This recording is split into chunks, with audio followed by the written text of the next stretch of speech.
South Korea Seoul की। हमारे hero का नाम है संग जिन वू, जो कि एक हंटर है और उसका रैंक ई है। ई जो कि सबसे लोएस्ट रैंक माना जाता है, यानी हमारा हीरो एक बहुत ही कमजोर हंटर है। हमारा हीरो एक बस में से उतरता है और कहता है, मैं सबसे कमजोर हंटर हूँ। हालांकि मैं खुद भी बहुत ज्यादा शर्मिंदा हूँ कि मुझे अपने आप को एक हंटर कहते हुए शर्म आती है, क्योंकि मैं बहुत ज्यादा कमजोर हूँ और मेरे पास कोई रिजनरेशन एबिलिटीज भी नहीं। मैं जितनी बार भी डंजन के अंदर जाता हूँ उतनी बार जख्मी होकर बाहर आता हूँ और कई बार तो मैं मरते मरते बचा हूँ। एक हंटर का काम अपनी जिंदगी को दांव पर लगाना है, लेकिन मैं फिर भी ये काम करता हूँ, इसलिए नहीं क्योंकि मुझे ये काम पसंद है, बल्कि पैसों के लिए करता हूँ। संग जिन वू एक कंस्ट्रक्शन साइट की तरफ आ रहा होता है, जहाँ पर एक पोर्टल ओपन होता है, जिस पोर्टल में से होते हुए वो एक डंजन में जा सकते हैं। संग जिन वू एक हंटर गिल्ड के साथ काम करता है। संग जिन वू कहता है, अपनी हंटिंग से मुझे जितने भी पैसे मिलते हैं उनसे मैं बड़ी मुश्किल के साथ अपनी बीमार माँ के हॉस्पिटल के बिल्स अदा करता हूँ। मेरे जैसे नॉर्मल इंसान के पास, जिसके पास कोई टैलेंट नहीं, उसे कोई और जॉब नहीं मिलती, इसलिए मुझे एक हंटर बनना पड़ा। कंस्ट्रक्शन साइट का सीन दिखाते हैं। वहाँ पर एक शख्स काफी पी रहा होता है, वहीं पर उसका दोस्त भी आ जाता है। काफी पीने वाला शख्स उसे कहता है, बैग तुम तो काफी अरसे के बाद वापस आए हो, तुम तो एक हंटर नहीं बनना चाहते थे, इसलिए तुम हमारे गिल्ड को छोड़कर चले गए थे। बाक उसे कहता है, असल में मेरी बीवी प्रेग्नेंट है, हमारे यहाँ दूसरा बेटा होने वाला है, इसलिए मुझे पैसों की जरूरत थी। उसका दोस्त उसे कहता है, ज्यादा पैसे कमाने के लिए एक डंजन के अंदर जाकर हंटिंग करने से ज्यादा आसान काम और कोई भी नहीं। बाक उसे कहता है, लेकिन मैं बहुत ज्यादा परेशान हूँ, क्योंकि मैं काफी अरसे से डंजन के अंदर नहीं गया, पता नहीं मेरे स्किल्स काम करेंगे भी या नहीं, कहीं मैं सबसे पीछे न रह जाऊँ। उसी वक्त काफी वाला शख्स पीछे की तरफ देखता है तो संग जिन वू आ रहा होता है। वो उसे कहता है, तुम्हारा शुक्रिया आने के लिए। जबकि बाकी के सारे हंटर भी संग जिन वू को देखकर बहुत ज्यादा खुश होते हैं और उसे कहते हैं, तुम तो वाकई में आज भी आ गए, तुम तो बहुत ही अच्छे लड़के हो। कॉफी वाला शख्स संग जिन वू से कहता है, क्या तुमने खाना खाया? संग जिन वू से कहता है, हाँ मैंने खा लिया, मेरे बारे में इतनी फिक्र करने के लिए आपका शुक्रिया। बाक उस शख्स से पूछता है, ये लड़का कौन है? क्या ये बहुत ही एक्सपीरियंस हंटर है जो सारे लोग इसको देखकर बहुत ज्यादा खुश है? वो शख्स हंसना शुरू हो जाता है। बाक से कहता है, तुम्हें नहीं पता, क्योंकि तुम जब छोड़ कर गए थे तभी ये लड़का यहाँ पर आया था। इसका निकनेम तुम्हें बताऊं तो तुम भी हंसना शुरू कर दोगे। इसका निकनेम ये है, दुनिया का सबसे कमजोर हंटर, क्योंकि ये यहाँ पर जितने भी हंटर्स हैं उनमें से सबसे ज्यादा कमजोर है। वैसे तो इसका रैंक ई है, लेकिन जितनी बार भी ये डंजन में जाता है ये ई रैंक के मॉन्स्टर से भी मार खाकर वापस आता है। बाक उसे कहता है, वो हमारी बातें सुन सकता है, वो बहुत ज्यादा करीब है। जबकि संग जिन वो भी उनकी बातें सुन लेता है और कहता है, मैंने इन लोगों की सारी बातें सुन ली, लेकिन मैं क्या कर सकता हूँ, मैं हूँ ही सबसे ज्यादा कमजोर। संग सीधा कॉफी वाले के पास जाता है और उसे कहता है, क्या मुझे एक कॉफी का कप मिल सकता है? वो उसे कहता है, नहीं, सारी कॉफी खत्म हो गई। संग और भी ज्यादा उदास हो जाता है और कहता है, आज तो मुझे कॉफी भी नहीं मिली, आज का दिन तो बहुत ज्यादा बुरा है। उसी वक्त एक लड़की जिसका नाम जूही होता है, वो संग पर चिल्लाना शुरू कर देती है और कहती है, तुम फिर से जख्मी होकर वापस आए हो। संग उसे कहता है, क्या तुम भी हमारे साथ डंजन में जाने वाली हो? जूही उसे कहती है, हाँ मैं भी जाने वाली हूँ, लेकिन मुझे ये बताओ तुम्हारे चेहरे पर ये चोट कैसे लगी? संग उसे कहता है, मुझे नहीं पता, हंटिंग के दौरान शायद मुझे कोई चोट लग गई। जूही उसे कहती है, अच्छा ऐसा क्या हुआ था हंटिंग के दौरान? फिर वो दोनों बैठ जाते हैं। संग उसे सारी बात बताता है। जूही उसे कहती है, क्या तुम इतने ज्यादा जख्मी थे कि तुम्हें हॉस्पिटल जाना पड़ा? संग उसे कहता है, हाँ, हम लोग ई रैंक के मिशन पर थे और वहाँ पर सारे ई रैंक के मॉन्स्टर थे और मेरी सारी टीम में से मैं ही अकेला था जो बहुत ज्यादा जख्मी हो गया। जूही उसे कहती है, लेकिन ऐसा कैसे हुआ? क्या तुम्हारे पास कोई हीलर नहीं था? संग उसे कहता है, नहीं, असल में मेरी टीम में सारे ही मुझसे ज्यादा रैंक वाले थे, इसलिए उन्होंने अपने साथ कोई हीलर रखा ही नहीं। जूही उसे कहती है, लेकिन फिर भी उन्हें अपने पास एक हीलर तो रखना ही चाहिए। संग उसे कहता है, कोई बात नहीं, असल में वो लोग ज्यादा स्ट्रॉन्ग नहीं है, मैं ही बहुत ज्यादा कमजोर हूँ। फिर संग खड़ा हो जाता है और जूही से कहता है, मुझे लगता है कि सारी टीम डंजन के अंदर जाने वाली है, चलो हम लोग भी चलते हैं। वो सारे लोग उस पोर्टल के सामने इकट्ठे हो जाते हैं। उनकी टीम को जो शख्स लीड कर रहा होता है उसका नाम मिस्टर सॉन्ग होता है। मिस्टर सॉन्ग उनसे कहते हैं, मुझे नहीं पता कि मुझे ये सब कुछ कहना चाहिए या नहीं, मैं पता नहीं क्वालिफाइड भी हूँ या नहीं, लेकिन इस रेड के लिए मैं तुम्हारा कैप्टन हूँ। एक लीडर की तरह मैं तुम्हारी टीम को लीड करूंगा, तुम सब लोगों को मेरी बात मानना होगी। कॉफी वाला शख्स उसे कहता है, मिस्टर सॉन्ग, आपका रैंक हम सब में से ज्यादा हाई है, इसलिए आप हमारे लीडर बन सकते हैं, हमें इससे कोई मसला नहीं। बाकी के सारे लोग भी बात मान जाते हैं और कहते हैं, ठीक है, आप ही हमारे लीडर हैं। संग जिन वो भी हंसते हुए मिस्टर सॉन्ग से कहता है, डंजन में हमारा भी ख्याल रखिएगा। मिस्टर सॉन्ग उन सब से कहते हैं, चलो फिर सब लोग अंदर चलते हैं। और साथ ही वो संग जिन वू से कहते हैं, प्लीज इस बार जख्मी मत होना, बस हमारे पीछे पीछे रहना। संग जिन वो पोर्टल से अंदर दाखिल होते हुए कहता है, इस बार मुझे अपना बेस्ट देना होगा, क्योंकि मुझे काफी सारे पैसों की जरूरत है। पूरी टीम के अंदर चले जाने के बाद काफी वाले दोनों शख्स बाहर खड़े होते हैं। दूसरा उसे कहता है, तुम किस बारे में सोच रहे हो? पहले वाला उसे कहता है, मैं तो बस संग जिन वू को लेकर थोड़ा सा परेशान हूँ, आज तो मैं उसे काफी भी नहीं दे पाया। दूसरा लड़का उससे पूछता है, वो तो इस ग्रुप का सबसे वीक हंटर है, वैसे इस डंजन का डेंजर लेवल क्या है? दूसरा शख्स उसे कहता है, इस डंजन का रैंक डी है। और साथ ही वो उसे कहता है, मैंने कभी भी संग जिन वू को बिना जख्मी हुए डंजन से बाहर आते हुए नहीं देखा। नेक्स्ट सीन डंजन के अंदर का होता है। जूही जिन्वो के जख्मों को हील कर रही होती है क्योंकि जिन्वो फिर से जख्मी हो जाता है। जूही उसे कहती है, हर बार तुम्हें ऐसे जख्मी होने की क्या जरूरत है? अगर इतना ही मुश्किल है तो तुम ये काम करते क्यों हो?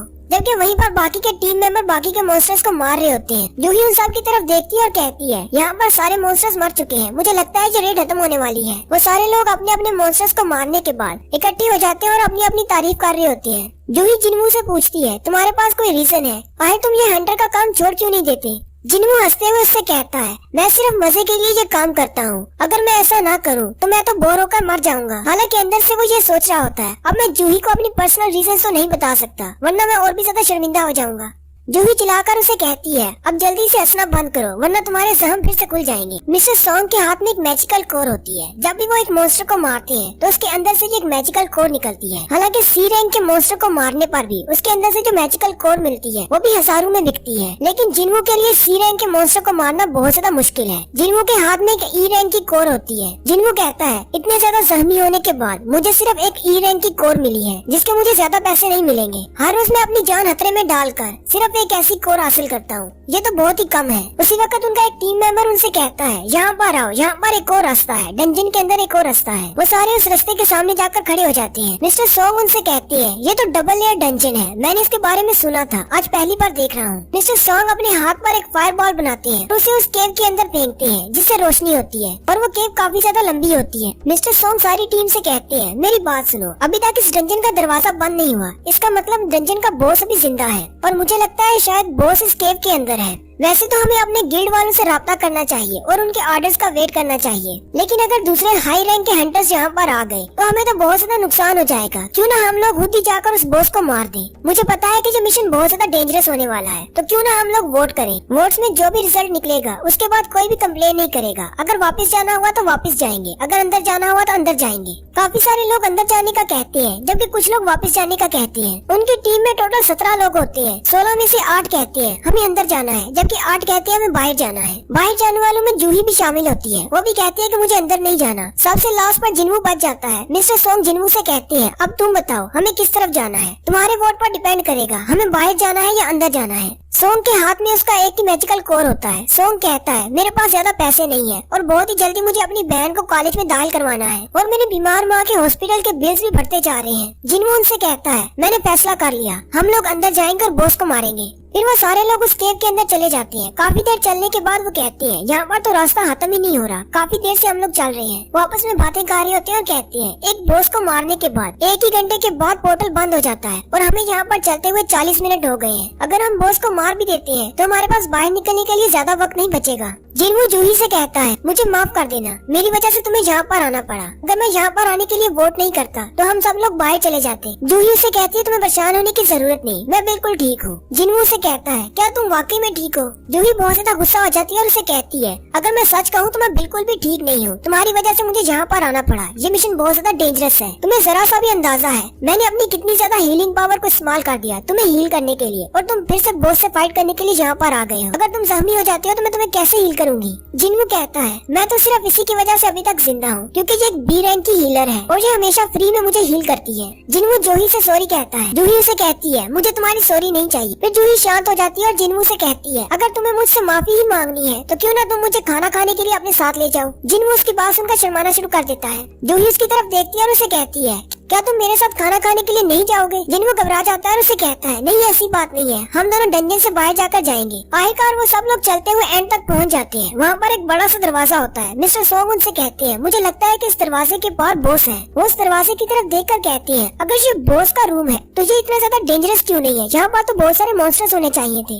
मिस्टर सॉन्ग आगे बढ़ते हैं और दरवाजे को खोलते हुए उनसे कहते हैं, क्या तुम यहाँ पर चल कर आने के बाद खाली हाथ वापस जाना चाहोगे? मिस्टर सॉन्ग उनसे कहते हैं, मुझे लगता है कि हम लोग यहाँ पर आने वाले पहले हंटर्स हैं। अगर तुम लोगों को डर लग रहा है तो तुम लोग वापस जा सकते हो। मुझे अगर अकेले जाना पड़ा तो मैं अकेले ही अंदर चला जाऊंगा। सारी टीम वाले बातें करना शुरू कर देते हैं और कहते हैं, मिस्टर सॉन्ग सी रैंक के हंटर हैं और उनके स्किल्स भी बहुत ही अच्छे हैं, हमें उन पर भरोसा करना चाहिए। चलो सब लोग अंदर चलते हैं। मिस्टर सॉन्ग सारे दरवाजे को खोल देते हैं। फिर वो सारे लोग अंदर दाखिल हो जाते हैं। वो लोग जैसे ही अंदर दाखिल होते हैं मिसालें जलना शुरू हो जाती हैं। मिस्टर सॉन्ग उनसे कहते हैं, मैंने कभी पहले ऐसी डंजन नहीं देखी, चलो सारे फैल जाते हैं और आसपास देखने कोई काम की चीज है या नहीं। यहाँ पर देखकर तो तो नहीं लगता कि काफी अरसे से यहाँ पर कोई आया होगा। वहाँ पर सामने कुर्सी पर एक बड़ा सा स्टैचू होता है, जबकि इर्द गिर्द छोटे स्टैचूज होते हैं। उन स्टैचूज के हाथ में अजीब सी चीजें होती हैं, कईयों के हाथ में वेपन्स होते हैं और कईयों के हाथ में म्यूजिकल इंस्ट्रूमेंट्स। जिन्हों उनको देखकर कहता है, यहाँ पर तो बहुत सारे स्टैचूज हैं, ये तो बहुत ज्यादा ड्रामा लग रहा है। इनको देखकर तो ऐसे लगता है जैसे ये हमें घूर रहे हों। उन सब का ध्यान सेंटर में बैठे हुए बड़े स्टैचू पर पड़ता है। वो कहते हैं ये वाला तो बहुत ही बड़ा है, कहीं ये इन सब का बॉस तो नहीं। मिस्टर सॉन्ग उनसे कहते हैं नहीं, ये बॉस नहीं हो सकता, ये तो सिर्फ एक स्टैचू है। लेकिन बाकी सारे स्टैचूज में से सिर्फ यही एक है जो बहुत बड़ा है। वो सारे एरिया को चेक करने के बाद कहते हैं यहाँ पर तो एक भी मॉन्स्टर नहीं है, ना ही कोई बॉस है, सिर्फ इन स्टैचूज के अलावा कुछ भी नहीं। उसी वक्त मिस्टर सॉन्ग की नजर एक मैजिकल सील पर पड़ती है। मिस्टर सॉन्ग उस मैजिकल सील को भी देख ही रहे होते हैं कि उनकी टीम का एक बंदा उनसे कहता है, मिस्टर सॉन्ग यहाँ पर आए, इस स्टैचू पर कुछ लिखा हुआ है। वो सारे लोग उस स्टैचू के सामने जाकर खड़े हो जाते हैं। उस स्टैचू के ऊपर कुछ लिखा होता है। मिस्टर सॉन्ग उसको पढ़ना शुरू करते हैं। उसके ऊपर हेडिंग में लिखा होता है कार्थीनोन टेम्पल्स कमेंडमेंट्स। यहाँ पर टोटल 3 कमेंडमेंट्स होती है। सबसे पहली होती है लॉर्ड की पूजा करो, दूसरी होती है लॉर्ड की तारीफ करो और तीसरी कमेंडमेंट होती है कि अपनी वफादारी को साबित करो। उसी वक्त जूही जिनवू से कहती है, उस तरफ देखो, वो बड़े वाले बॉस की आंखें हिल रही हैं। मुझे लगता है शायद वो हमारी तरफ ही देख रहा है। जिनवू से कहता है, तुम्हें बस कोई वहम हो गया है, वो सिर्फ एक स्टैचू है। उसी वक्त जिनवू को कुछ महसूस होता है। जिनवू कहता है, अचानक मुझे डर क्यों महसूस हो रहा है। मिस्टर सॉन्ग जो कि अभी भी वो पढ़ रहे होते हैं, वो कहते हैं इन कमेंडमेंट्स के नीचे लिखा हुआ है अगर कोई इन तीनों कमेंडमेंट्स को फॉलो नहीं करेगा तो वो इस कमरे से जिंदा बाहर नहीं निकल पाएगा। और साथ ही दरवाजा बंद हो जाता है। दरवाजे के बंद होते ही सारी टीम घबरा जाती है और कहती है, अब हम लोग क्या करेंगे, दरवाजा तो बंद हो गया, हम लोग बाहर नहीं जा सकते। उनमें से एक बंदा कहता है, तुम सब लोग तो बस ऐसी बकवास कर रहे हो, ये तो कुछ भी नहीं, मैं अभी जाकर दरवाजा खोलता हूँ और बाहर जाता हूँ। बॉस का खजाना या जो कुछ भी है वो तुम लोग रख सकते हो, मैं वापस जा रहा हूँ। वो जैसे ही जाकर दरवाजे को हाथ लगाता है, मिस्टर सॉन्ग चिल्लाकर उसे कहते हैं, दरवाजे के हैंडल से दूर रहो। उसी वक्त एक स्टैचू हिलता है और उसके हाथ में एक बड़ा सा कुल्हाड़ा होता है। वो स्टैचू को मार देता है और उसे मारने के बाद वो स्टैचू फिर से अपनी जगह पर खड़ा हो जाता है। अपनी टीम के एक बंदे के मरने के बाद बाकी के टीम मेंबर्स बहुत ज्यादा डर जाते हैं और कहते हैं, क्या हमें इन सारे स्टैचू से फाइट करना होगी, ये तो बहुत बड़े हैं। जूही और जिनवू बहुत ज्यादा घबरा जाते हैं। जूही जिनवू से कहती है, अगर वो वाला स्टैचू हिल सकता है तो इसका मतलब बॉस का स्टैचू जो मैंने अभी देखा था उसकी आंखें वाकई में हिल रही थी। और यहीं पर हमारी फर्स्ट एपिसोड का एंड होता है। एक्सप्लेनेशन अच्छी लगी हो तो कमेंट करके जरूर बताएं। चैनल को सब्सक्राइब कर दें, वीडियो को लाइक और शेयर कर दें। शुक्रिया। हेलो गाइस, कैसे हैं आप सब लोग। लेवल अप की सेकंड एपिसोड के साथ हाजिर हूँ। अभी तक जिसने मेरे चैनल को सब्सक्राइब नहीं किया, चैनल को सब्सक्राइब कर दे, वीडियो को लाइक और शेयर कर दे। शुक्रिया।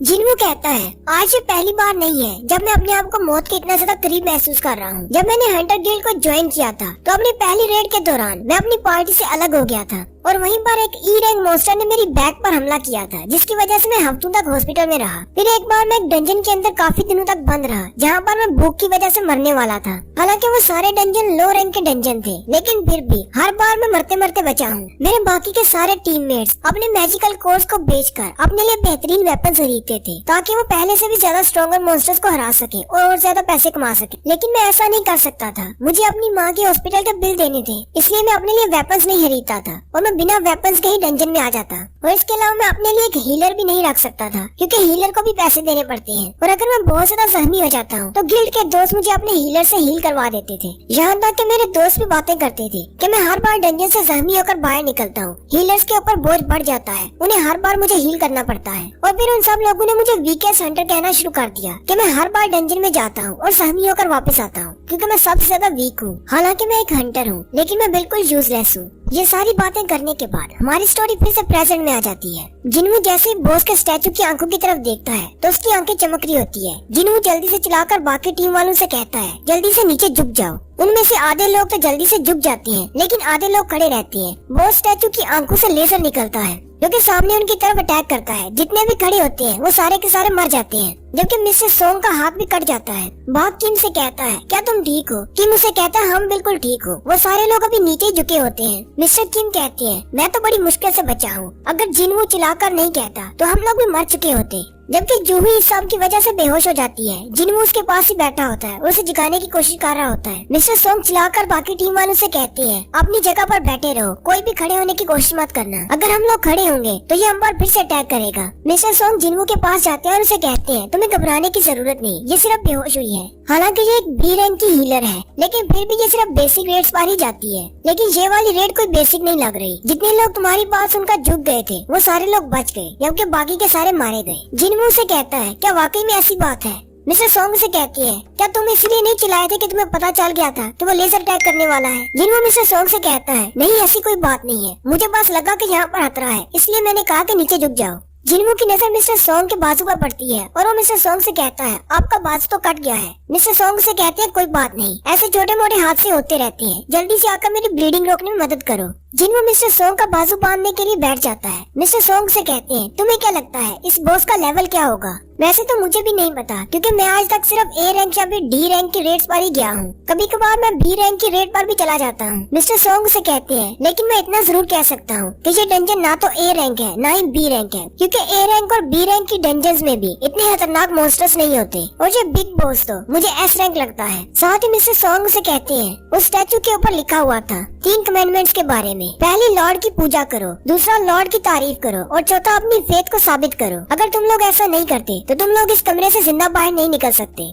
जिनवू मिस्टर सोंग से कहता है, तो इसका मतलब ये जो कुर्सी पर बैठा है यही इन सब का लॉर्ड है और हम इन सब को नहीं हरा सकते। और यही बार फिर से एक बैकग्राउंड स्टोरी बताई जाती है कि आज से 10 साल पहले इस तरह के पोर्टल्स ओपन होना शुरू हुए थे। इससे बहुत ही अजीब सी बातें होना शुरू हो गई। हमारे इंसानों में बहुत सारे ऐसे इंसान थे जो कि हंटर्स बन गए और उनके अंदर बहुत सारी सुपर एबिलिटीज आ गई। मैं भी एक हंटर बन गया, लेकिन मेरे अंदर कोई भी ऐसी सुपर एबिलिटी नहीं आई, इसलिए मेरा रैंक सिर्फ ई ही रहा। हालांकि मैं नॉर्मल इंसानों से बहुत ज्यादा पावरफुल हूँ, लेकिन दूसरे हंटर्स के मुकाबले में मेरी पावर बहुत ज्यादा कम है। कोई भी नॉर्मल इंसान इन पोर्टल्स को पार करके अंदर नहीं आ सकता। सिर्फ हम हीरोज ही हैं जो कि इन डंजन्स को पार करके अंदर आते हैं और इन मॉन्स्टर्स को मारते हैं। लेकिन कई बार ऐसा होता है कि इन डंजन में कुछ ऐसे मॉन्स्टर्स निकल आते हैं जो कि हमारी सोच से भी ज्यादा डरावने होते हैं। जिनवू मिस्टर सोंग से कहता है, क्या आप ठीक है? आपकी ब्लीडिंग तो रुक ही नहीं रही। मिस्टर सोंग से कहते हैं, इसके अलावा हम लोग और कर भी क्या सकते हैं? यहाँ पर आते वक्त मैंने अपने साथ 3 हीलर लिए थे, उनमें से एक हीलर तो लेजर बीम की वजह से मार गया, उसकी तो बॉडी भी नहीं मिल रही, जबकि दूसरा हीलर बहुत ज्यादा डर गया है, और तीसरा हीलर वो लड़की है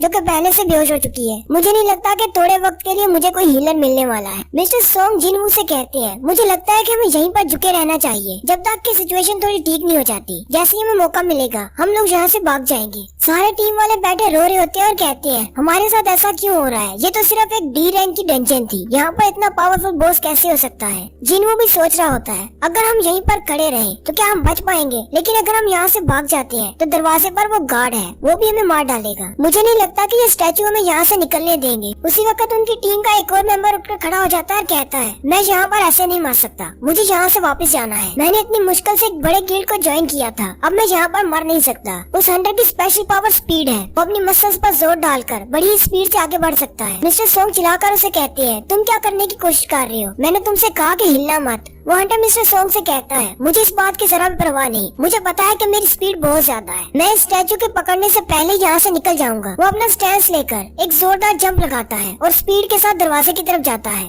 जैसे ही वो दरवाजे के थोड़ा सा करीब हो जाता है, उसी वक्त वो बड़ा स्टैचू उसके ऊपर लेजर अटैक करता है और उसके पाँव के अलावा और कुछ भी नहीं बचता। बाकी के हंटर्स और भी ज्यादा घबरा जाते हैं और चिल्लाना शुरू कर देते हैं। जिनवू भी कहता है, ये स्टैचू तो हमें जिस वक्त चाहे तब मार सकते हैं। मिस्टर किम कहते हैं, इनके लिए हमें मारना तो एक कीड़े को मारने से भी ज्यादा आसान है। मिस्टर सोंग कहते हैं, अगर ये मारना चाहे तो हम सबको एक साथ मार सकते हैं। जिनवू उनसे पूछता है, तो फिर ये लोग हमें मार क्यों नहीं रहे? मिस्टर सोंग से कहते हैं, मुझे क्या पता, हालांकि ये स्टैचूज हमें जब चाहे मार सकते हैं, लेकिन ये हम पर अटैक नहीं कर रहे। ये बाकी मॉन्स्टर्स से बहुत ज्यादा अलग है। बाकी मॉन्स्टर्स तो देखते ही अटैक करना शुरू कर देते हैं, लेकिन ये लोग एक सोचे समझे प्लान के तहत काम कर रहे हैं। जैसे कि वो दरवाजे के पास वाला स्टैचू जैसे ही दरवाजे को हाथ लगाओ तब वो अटैक करता है, जबकि ये बड़ा वाला बॉस स्टैचू जैसे ही हम लोग हरकत करते हैं तब हम पर अटैक करता है। मुझे लगता है ये एक पैटर्न में अटैक कर रहे हैं। पैटर्न का लफ्ज सुनते ही जिनवू को समझ आ जाती है कि यहाँ पर क्या चल रहा है। जिनवू उनसे कहता है, मुझे लगता है इस कमरे के अंदर एक रूल है, हमें उन रूल्स को फॉलो करना होगा। जिनवू की नजर उन कमेंडमेंट्स पर पड़ती है। जिनवू मिस्टर सोंग से कहता है, आखिर उन तीनों कमेंडमेंट्स में क्या लिखा हुआ था? उनमें से पहली कमेंडमेंट कौन सी थी? मिस्टर सोंग से कहते हैं, उनमें से पहली ये थी, लॉर्ड की पूजा करो।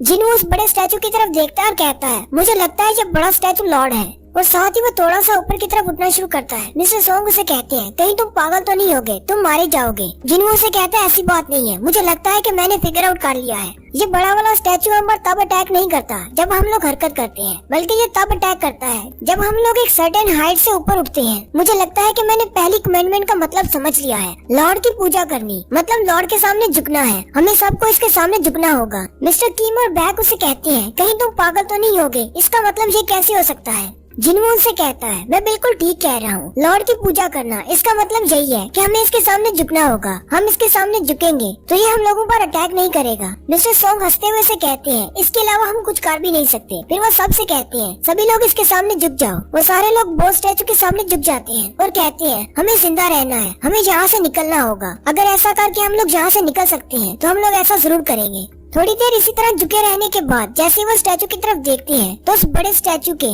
चेहरे के एक्सप्रेशंस बदल जाते हैं। वो हंसना शुरू कर देता है। बैक कहता है इसके चेहरे के एक्सप्रेशंस के साथ क्या हुआ, क्या ये हमें इस तरह देखकर खुश हो रहा है। जिनवू फिर से सोचना शुरू कर देता है और कहता है पहले इसने कितने लोगों पर अटैक किया, कितनों को इसने मार दिया, हम में से कितने जिंदा हैं, हमें कितनी देर तक इस तरह इसके सामने झुक कर रहना होगा। बैक कहता है मुझे लगता है कि इसने अटैक करना बंद कर दिया है, मुझे लगता है कि हम लोग खड़े हो सकते हैं। क्या वाकई में हमारा इसके सामने झुकना काम आ गया। साथ ही बैक बिल्कुल खड़ा हो जाता है और उनसे कहता है इसने अटैक करना बंद कर दिया है, देखो तुम लोग भी खड़े हो सकते हो। फिर आहिस्ता आहिस्ता सारे हंटर खड़े हो जाते हैं और कहते हैं ये तो वाकई में इसने अटैक करना बंद कर दिया, इसका मतलब हम लोग यहाँ से निकल सकते हैं। जिनवू उनसे कहता है नहीं, हम लोग अभी तक सेफ नहीं है। उसी वक्त वो बड़ा सा स्टैचू अपनी कुर्सी से उठकर खड़ा हो जाता है। सारे हंटर्स फिर से घबरा जाते हैं और कहते हैं कहीं ये हमसे फाइट तो नहीं करने वाला। मिस्टर सॉन्ग चिल्लाकर जिनवू से कहते हैं अब जल्दी से बताओ हमें क्या करना है, क्या तुम्हारे पास और भी कोई प्लान है। जिनवू मिस्टर सॉन्ग से कहता है मुझे नहीं पता कि अब क्या करना है, मुझे नहीं पता कि यहाँ पर क्या हो रहा है। उसी वक्त वो बड़ा स्टैचू अपना पैर उठाता है और उन हंटर्स पर मारने की कोशिश करता है। वो सारे हंटर्स उसके पाँव से नीचे से दूर हो जाते हैं।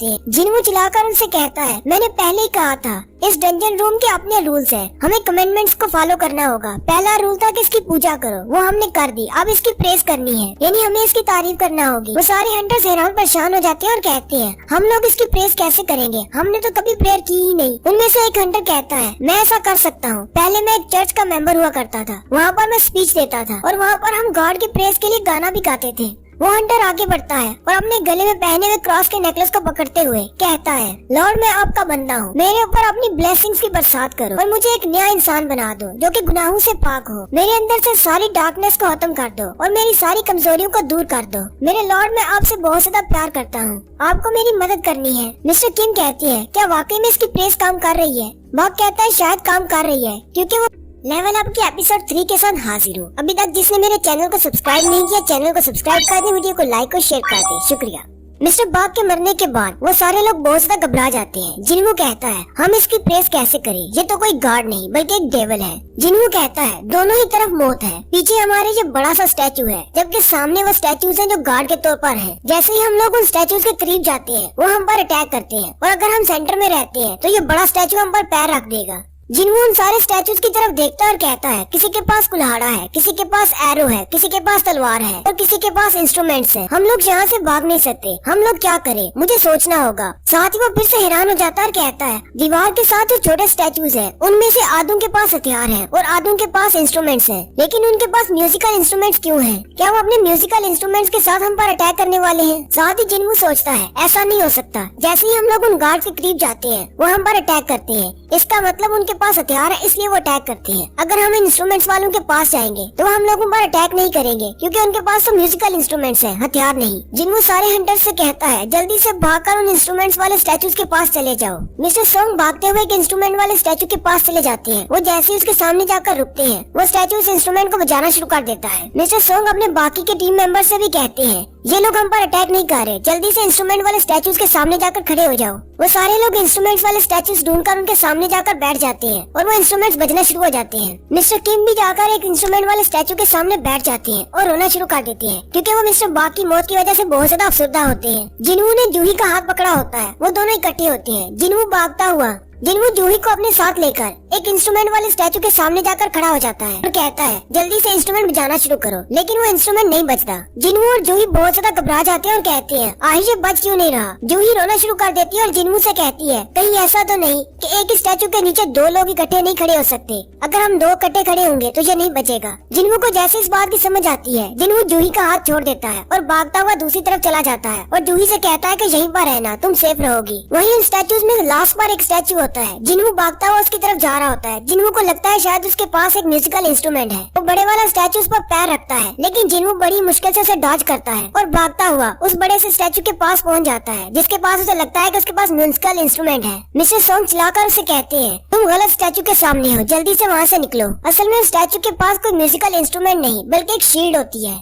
जिन्हू उसके सामने जाकर गिर जाता है और वो स्टैचू अपनी शील्ड के साथ जिन्हू पर अटैक करता है। जिन्हू फिर से रेंगता हुआ दूसरे स्टैचू की तरफ जाता है और कहता है, मुझे इंस्ट्रूमेंट वाला कोई स्टैचू ढूंढना होगा। और साथ ही वो अपने गार्ड से कहता है, अगर वाकई में कोई गार्ड है तो मेरी मदद करो, मुझे कोई ऐसा इंस्ट्रूमेंट वाला स्टैचू दे दो जिससे मेरी जान बच सके। जिन्हू कहता है, अभी मैं मौत और जिंदगी के बीच खड़ा हूँ, मेरे हाथ में जिंदगी की डोर है जो कि बिल्कुल टूटने वाली है। लेकिन साथ ही वो रेंगता हुआ एक स्टैचू के सामने पहुँच जाता है। वो स्टैचू वाली औरत गाना गाना शुरू कर देती है, जिसकी वजह से जिन्हू की जान भी बच जाती है। और ये स्टैचू उस कमरे का लास्ट इंस्ट्रूमेंट वाला स्टैचू होता है। उन सारे स्टैचूज के गाना गाने के बाद उनकी दूसरी कमेंडमेंट पूरी हो जाती है और वो बहुत स्टैचू वहीं पर रुक जाता है। जूही भागती हुई जिन्हू के पास आती है और उसे पूछती है, क्या तुम ठीक हो? लेकिन जैसे जूही उसके करीब आती है, वो अपने मुंह पर हाथ रखकर रोना शुरू कर देती है, क्योंकि लास्ट शील्ड के अटैक की वजह से जिन्हू का एक पाँव कटकर अलग हो जाता है। जूही वहीं पर खड़ी रोना शुरू कर देती है। जूही जल्दी से उसकी कटी हुई टांग के पास बैठ जाती है और उसे अपनी मैजिकल पावर से हील करने की कोशिश करती है। जिन्हू जूही से कहता है, तुम्हें ये सब करने की जरूरत नहीं, तुम मुझे हील नहीं कर पाओगी। जूही उसे कहती है, आराम से बैठे रहो, मुझे कोशिश करने दो।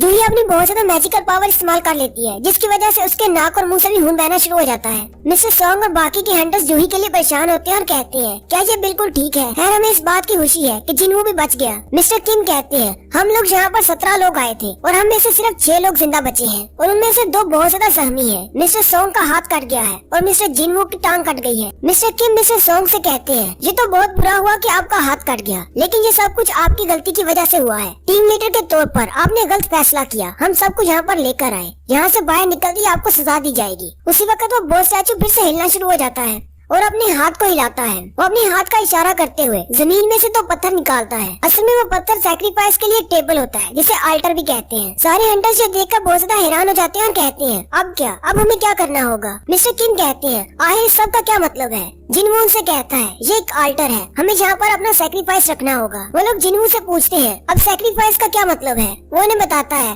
पुराने वक्तों में ऐसे किया करते थे, पत्थर के ऊपर अपने सैक्रिफाइस पेश किए जाते थे, जो कि गॉड्स के लिए होते थे। वहाँ पर या तो अपना ब्लड दिया जाता था, या फिर जानवरों की बलि चढ़ाई जाती थी, या फिर कुंवारी लड़कियों की। और इस डंजन की तीसरी कमेंडमेंट यही थी कि अपनी फेथ को साबित करो। जिन्हू उनसे कहता है, ये हमारा लास्ट स्टेप है, अगर हम लोगों ने इसे पार कर लिया तो हम लोग यहाँ से बाहर जा पाएंगे। मिस्टर किंग जल्दी से अपनी तलवार निकाल लेते हैं और कहते हैं, चाहे मैं कितना ही बेवकूफ क्यों ना हूँ, लेकिन मुझे समझ आ रही है यहाँ पर क्या चल रहा है। मिस्टर किंग मिस्टर सोंग से कहते हैं, मुझे लगता है शायद हमें यहाँ पर किसी की बलि चढ़ानी होगी। साथ ही वो अपनी तलवार मिस्टर सोंग के गले पर रख लेता है और कहता है, ये सब कुछ आपकी वजह से हुआ है और मुझे लगता है यहाँ पर सिर्फ आप ही की बलि चढ़ानी चाहिए। आपके गलत फैसले की वजह से मेरा दोस्त मिस्टर बाक मारा गया। उसकी बीवी प्रेग्नेंट थी, वो अपनी फैमिली के लिए यहाँ पर आया था, जबकि 10 और हंटर भी मारे गए। तुम हमारे टीम लीडर हो, तुम्हें हम सबकी जिम्मेदारी लेना होगी। अब जल्दी करो और इसको साबित करो।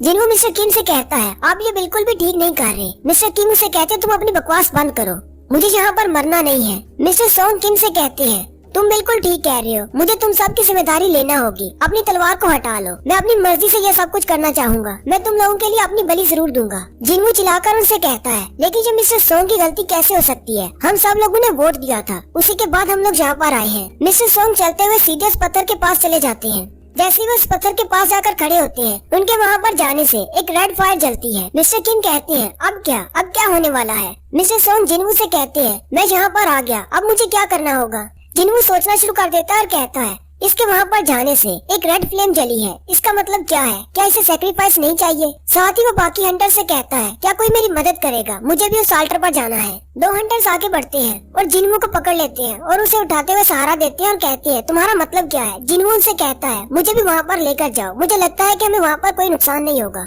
जैसे ही वो तीनों लोग उस अल्टर पर पहुंचते हैं, वहाँ पर 3 और फायर्स जल जाती हैं। जिन्हू आते ही मिस्टर सोंग से कहता है, अगर हम लोग यहीं इस अल्टर पर खड़े रहें तो क्या दूसरे लोग हमें बचाने के लिए आएंगे? मिस्टर सोंग से कहते हैं, मुझे नहीं पता, वैसे भी इस डंजन के पोर्टल को ओपन हुए पूरा 1 हफ्ता हो चुका है, क्योंकि ये सिर्फ एक डी रैंक की डंजन है, इसलिए बहुत सारे हंटर्स यहाँ पर नहीं आना चाहते, क्योंकि यहाँ पर इतना ज्यादा फायदा नहीं होता, यहाँ के मॉन्स्टर्स कमजोर होते हैं। साथ ही जिन्हू बैकग्राउंड स्टोरी बताता है, कि जैसे ही हमारी दुनिया में एक पोर्टल ओपन होता है तो उसका 7 दिन का टाइम होता है। 7 दिन के बाद उसका दरवाजा मुकम्मल तौर पर खुल जाता है और वो मॉन्स्टर्स हमारी दुनिया में आ सकते हैं। हंटर्स की रेड का यही मकसद होता है कि हमें 7 दिन के अंदर अंदर उन सारे मॉन्स्टर्स को भी मारना है और उनके बॉस को मारना है ताकि इस पोर्टल को बंद किया जा सके। जैसे ही बॉस मर जाता है पोर्टल बंद हो जाता है। जिन्वू कहता है अगर हमने इन मॉन्स्टर्स को यहाँ पर नहीं रोका तो इसका मतलब ये मॉन्स्टर्स हमारी दुनिया में बाहर चले जाएंगे। जिन्वू जूही और किम से भी कहता है तुम दोनों भी यहाँ पर आ जाओ। जिन्वू उनसे कहता है यहाँ पर हर शख्स के लिए एक रेड फ्लेम जल रही है, अगर हम लोग सारे यहाँ पर इकट्ठे नहीं होंगे तो हमारा ट्रायल शुरू नहीं होगा। मिस्टर किम और जूही भी वहाँ पर आ जाते हैं। जैसे वो लोग आकर वहाँ अल्टर पर खड़ी होती है उनके लिए भी 2 और फ्लेम्स जलती है। टोटल 6 फ्लेम्स हो जाती है और फिर साथ ही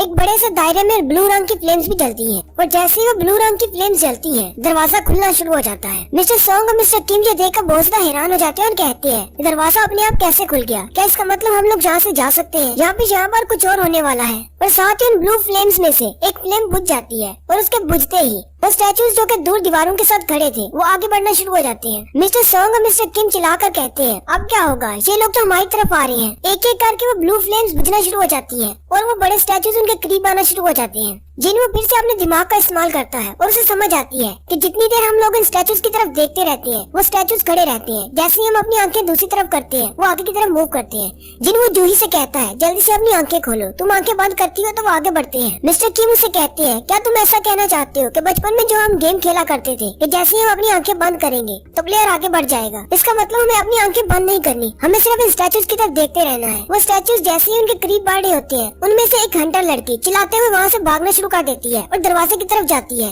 जैसे वो लड़की आल्टर को छोड़ती है उसके नाम की फ्लेम बुझ जाती है, लेकिन वो लड़की भागती हुई दरवाजे से बाहर चली जाती है। मिस्टर किम बहुत ज्यादा हैरान हो जाते हैं और कहते हैं इससे तो कुछ भी नहीं हुआ, ये तो यहाँ से बाहर चली गई। मिस्टर सॉन्ग भी कहते हैं ये कैसे हो गया, वो तो दरवाजे से जिंदा बाहर चली गई, एक बंदे के कम होने से सिर्फ दरवाजा थोड़ा सा बंद हुआ है। जिन्वू सोचते हुए कहता है आखिर इस सब का क्या मतलब हो सकता है? जैसे ही हम 6 लोग इस आल्टर पर खड़े हुए 6 के लिए एक एक रेड फ्लेम जली, एक ब्लू फ्लेम्स थी, लेकिन ब्लू फ्लेम्स अपने आप ही खत्म होना शुरू हो गई। जैसे ही घंटा दरवाजे से बाहर चली गई उसके नाम की रेड फ्लेम खत्म हो गई, जिसकी वजह से दरवाजा थोड़ा सा बंद हो गया। क्या ये दरवाजे का खुलना एक ट्रैप हो सकता है? सबसे पहले हमने लॉर्ड की पूजा की, उसके बाद हमने उसकी प्रेस की, अब हमें अपनी वफादारी साबित करनी है। क्या हमें यहीं पर खड़े रहना चाहिए? क्या इसी तरह इसकी वफादारी साबित होगी? अगर हम गेट से बाहर गए तो शायद हम लोग बाहर जाकर मर जाएं। जिन्वू के साथ खड़ा दूसरा हंटर उसे कहता है मुझे माफ कर देना, मैं और ज्यादा बर्दाश्त नहीं कर सकता, और वो जिन्वू को पीछे की तरफ धक्का देते हुए वहाँ से भाग जाता है और वो वाला हंटर भी दरवाजे को पार कर जाता है और बाहर चला जाता है। उस हंटर के नाम की रेड फ्लेम भी बुझ जाती है, जिससे दरवाजा थोड़ा सा और क्लोज हो जाता है। जिन्वू चिल्लाकर मिस्टर किम से कहता है तुम लोग यहीं पर रहो, अगर हम में से और ज्यादा लोग यहाँ से गए तो हमारे पास इतनी आंखें नहीं बचेंगी कि हम इन सारे स्टैचूज की तरफ देख सके। ये स्टैचूज हमारे करीब पहुँच जाएंगे और हमें मार देंगे। मिस्टर सॉन्ग उससे कहते हैं जिन्वू एक्सप्लेन करो, तुम्हारी बात का क्या मतलब है? जिन्वू से कहता है मेरी बात का ये मतलब है कि हमें यहीं पर रहना है तब तक जब तक कि ये ब्लू फ्लेम्स अपने आप खत्म ना हो जाए। जैसे ब्लू फ्लेम खत्म हो जाएंगी ये स्टैचू यहीं पर रुक जाएंगे और हम लोग बाहर जा पाएंगे। मुझे लगता है ये ब्लू फ्लेम्स टाइमर की तरह काम कर रही है। मिस्टर किम जिन्वू से कहते हैं लेकिन मुझे ऐसा लग रहा है जैसे इन ब्लू फ्लेम्स का ताल्लुक दरवाजे के बंद होने से है। अगर ये सारी ब्लू फ्लेम्स बुझ जाएंगी तो दरवाजा मुकम्मल तौर पर बंद हो जाएगा और हम लोग बाहर नहीं जा पाएंगे। मिस्टर किम उसे कहते हैं वैसे मुझे कभी नहीं लगा था कि तुम जैसा ई रैंक का लड़का भी हमारी इतनी ज्यादा मदद कर सकेगा। तुम्हारा बहुत बहुत शुक्रिया, तुमने अभी तक मेरी जान बचा कर रखी। मैंने हमेशा तुम्हारा मजाक उड़ाया है, तुम्हें कमजोर समझा है और मैं अपने इस बिहेवियर पर बहुत ज्यादा शर्मिंदा हूँ। यहाँ पर बहुत सारे लोग आए जिनमें से बहुत सारे मर चुके हैं और जितने भी जिंदा हैं वो सारे तुम्हारी वजह से हैं। और साथ ही मिस्टर किम रोना शुरू कर देते हैं और उसे कहते हैं मेरी भी एक फैमिली है, मैं यहाँ पर मरना नहीं चाहता, मुझे जिंदा रहना है, मुझे माफ कर देना। मुझे नहीं लगता कि मैं यहाँ पर ज्यादा देर के लिए रुक सकता हूँ, मुझे वापस जाना है अपनी फैमिली के पास। और मिस्टर किम भी आल्टर को छोड़कर भागते हुए दरवाजे से बाहर चले जाते हैं और कहते हैं मुझे माफ कर देना। जिन्वू बहुत ज्यादा उदास हो जाता है, रोते हुए कहता है तुम्हें माफ कर दूं, मुझे तो तुम्हारी बात पर हंसी आ रही है। तुम्हारे यहाँ से भाग जाने का मतलब ये है कि हम तीनों में से कोई भी यहाँ पर जिंदा नहीं बचेगा। जिन्वू अपने सर पर हाथ रखकर उदास होकर वहीं पर बैठ जाता है और यहीं पर हमारी एपिसोड 3 का एंड होता है। एक्सप्लेनेशन अच्छी लगी हो तो कमेंट करके जरूर बताएं, चैनल को सब्सक्राइब कर दें, वीडियो को लाइक और शेयर कर दें। शुक्रिया। हेलो गाइस, कैसे हैं आप सब लोग? मैं हूं आपका दोस्त असलान और आप देख रहे हैं मेरा चैनल पेक फ्लेक्स। सोलो लेवलिंग की एपिसोड 4 के साथ हाजिर हूं। अभी तक जिसने मेरे चैनल को सब्सक्राइब नहीं किया, चैनल को सब्सक्राइब कर दें, वीडियो को लाइक और शेयर कर दें। शुक्रिया। मिस्टर किम के वहाँ से भाग जाने के बाद सिर्फ 3 लोग पीछे आल्टर पर बचते हैं, जिनमें एक जूही, मिस्टर सॉन्ग और हमारा हीरो जिन्वू है। मिस्टर सॉन्ग दरवाजे की तरफ देखते हैं और कहते हैं मिस्टर किम के भागने के बाद दरवाजा और भी ज्यादा क्लोज हो गया है। मिस्टर सॉन्ग उनसे कहते हैं, वैसे तो बहुत देर हो चुकी है लेकिन मुझे समझ आ गई है यहाँ पर क्या चल रहा है। वो जिनवू से कहते हैं, जूही को अपने साथ लो और यहाँ से चले जाओ। जब तक कि साल्टर पर एक भी इंसान मौजूद रहेगा तब तक ये दरवाजा मुकम्मल तौर पर बंद नहीं होगा। तुम और जूही की जिंदगी अभी बहुत बड़ी है, तुम अभी जवान हो, जल्दी से यहाँ से चले जाओ। मिस्टर सॉन्ग जूही से कहते हैं, जिनवू की मदद करो और दोनों यहाँ से निकल जाओ। लेकिन जूही डर के मारे जमीन पर बैठी होती है और उसकी टांगे बिल्कुल भी काम नहीं कर रही होती, क्योंकि थोड़ी देर पहले उसने अपनी सारी पावर इस्तेमाल कर दी थी जिनवू को हील करने में। जूही मिस्टर सॉन्ग से कहती है, लेकिन मेरी टांगे काम नहीं कर रही, मैं चल नहीं पाऊंगी। जूही वहीं पर बैठकर रोना शुरू कर देती है। मिस्टर सॉन्ग जूही से कहते हैं, मुझे लगता है शायद तुमने अपनी माना की पावर बहुत ज्यादा इस्तेमाल कर दी, इसी वजह से अब तुम्हारी टांगे काम नहीं कर रही। जिनवू मिस्टर सॉन्ग से कहता है, आप जूही को अपने साथ लें और यहाँ से चले जाएं। वैसे भी मेरी एक टांग नहीं है, मैं चल नहीं पाऊंगा। आप जूही को उठा लें और यहाँ से बाहर चले जाएं। मैं यहीं पर रुकता हूँ। जूही चिल्लाकर जिनवू से कहती है, नहीं, तुम्हारे बजाय मैं यहाँ पर रुकती हूँ। जिनवू जूही से कहता है, मैंने तुमसे वादा किया था कि यहाँ से बाहर जाकर तुम्हें खाना खिलाऊंगा। साथ ही जिनवू अपना मैजिकल कोर उसे देते हुए कहता है, तुम जाकर खाना खा लेना, मैं बाद में आकर तुम्हें ज्वाइन करूंगा। अगर मैं जिंदा वापस आ गया तो मैं तुमसे अपना मैजिकल कोर वापस ले लूंगा और खाना भी खाऊंगा। जूही रोना शुरू कर देती है। मिस्टर सॉन्ग उसकी गर्दन में मारते हैं जिससे वो बेहोश हो जाती है और कहते हैं, बच्चों वाली बातों का वक्त नहीं, और साथ ही जूही को अपने कंधे पर उठा लेते हैं। जिनवू मिस्टर सॉन्ग से कहता है, जूही का ख्याल रखना मेरे लिए। मिस्टर सॉन्ग से कहते हैं, हाँ मैं जरूर रखूंगा। फिर जिनवू वहीं पर उदास होकर बैठ जाता है, जबकि मिस्टर सॉन्ग जूही को उठाकर वहाँ से चले जाते हैं। मिस्टर सॉन्ग जूही को लेकर जैसे ही दरवाजे से बाहर निकलते हैं, जिनवू कहता है, चलो शुक्र है, बाकी सब तो यहाँ से चले गए, सिर्फ मैं ही हूँ जो यहाँ पर मरने वाला हूँ। अगर मुझे पता होता कि इस डंजन के अंदर मैं मरने वाला हूँ तो मुझे इंश्योरेंस करवा लेनी चाहिए थी। अब मेरी माँ और मेरी बहन का क्या होगा। वहीं आल्टर पर एक तलवार गिरी होती है। जिनवू उस तलवार को उठा लेता है और कहता है, अब जबकि मैं मरने वाला हूँ तो मेरी कोशिश यही होगी कि मैं मरने से पहले एक मॉन्स्टर को तो अपने साथ लेकर ही जाऊँ। वो सारे स्टैचू मॉन्स्टर उसके बहुत ज्यादा करीब पहुँच जाते हैं। जिनवू का ब्लड बहने की वजह से वो बेहोश होने की कगार पर होता है और उसकी आंखें बंद हो रही होती है, जिसकी वजह से वो स्टैचू और भी ज्यादा करीब हो जाते हैं। जिनवू अपनी तलवार उनके सामने करता है और कहता है, अटैक करो मुझ पर, मैं तुम में से एक को तो जरूर मारूंगा।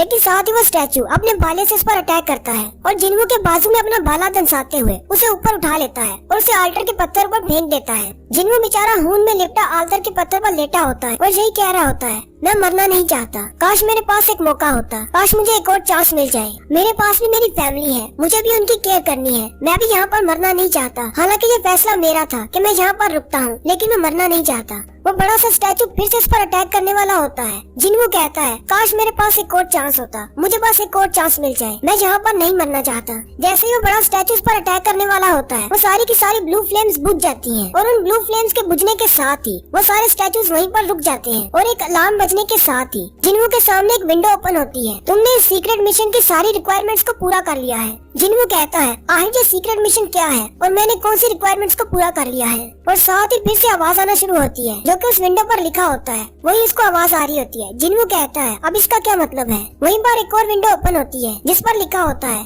तुमने रिक्वायरमेंट्स पूरी कर ली, अब तुम एक प्लेयर बन सकते हो। क्या तुम एक प्लेयर बनना चाहोगे। तुम्हारे पास ज्यादा वक्त नहीं बचा, अगर तुम एक्सेप्ट नहीं करते तो 0.02 सेकंड्स के अंदर ही तुम मर जाओगे, और अगर तुम एक्सेप्ट करते हो तो तुम एक प्लेयर बन जाओगे। जिनवू कहता है, अगर मैं एक्सेप्ट करता हूँ तो मुझे मरना नहीं पड़ेगा। मुझे लगता है शायद यही वो सेकंड चांस है जिसका मुझे इंतजार था। मुझे मरना नहीं है, मुझे एक्सेप्ट है, मैं प्लेयर बनना चाहूंगा। जिनवू जल्दी से एक्सेप्ट कर लेता है। उस विंडो पर लिखा जाता है, वेलकम प्लेयर, और साथ ही जिनवू की बॉडी में से रोशनी निकलती है और वो सारे स्टैचू खत्म हो जाते हैं। नेक्स्ट सीन में जैसे ही जिनवू की आंख खुलती है, जिनवू एक हॉस्पिटल के बिस्तर पर बैठा होता है। जिनवू अपने आसपास देखता है और कहता है, क्या मैं कोई सपना देख रहा था। उसी वक्त दरवाजा खुलता है और हंटर एसोसिएशन गिल्ड से 2 इंस्पेक्टर आते हैं। जिनवू उन दोनों से पूछता है, तुम लोग कौन हो। वो लोग उसे कहते हैं, हमें माफ कर देना, हम तुम्हें डराना नहीं चाहते थे, लेकिन हम काफी देर से तुम्हारा इंतजार कर रहे हैं कि कब तुम्हें होश आएगी। हम लोग कोरियन हंटर गिल्ड के इंस्पेक्टर हैं। जिनवू उनसे कहता है, लेकिन इंस्पेक्टर्स मुझसे मिलने के लिए क्यों आए हैं। वो इंस्पेक्टर्स जिनवू को बताते हैं कि तुम पिछले 3 दिन से बेहोश थे।